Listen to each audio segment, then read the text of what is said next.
என்னை நோக்கிய போது பத்திரகிரியார் புலம்பல் பாடல்களை வாசித்துக் கொண்டிருந்தேன். தம்பி, பத்திரகிரியாரின் இயற்பெயர் உண்மையான பெயர் என்னன்னு தெரியுமா என்று கேட்டார்.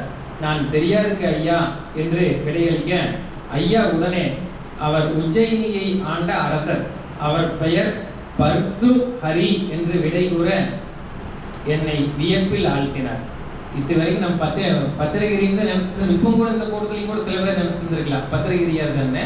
ஆனால் அவர் உஜ்ஜயினியை ஆண்ட ஒரு முஸ்லீம் பேரரசர் அப்படிங்கிற செய்தியை அன்று ஐயா சொல்லி என்னை வியப்பில் ஆழ்த்தினார். இந்நிகழ்வு வழியே ஐயாவின் மதிப்பு என் மனதுள் பன்மடங்கு உயர்ந்தது.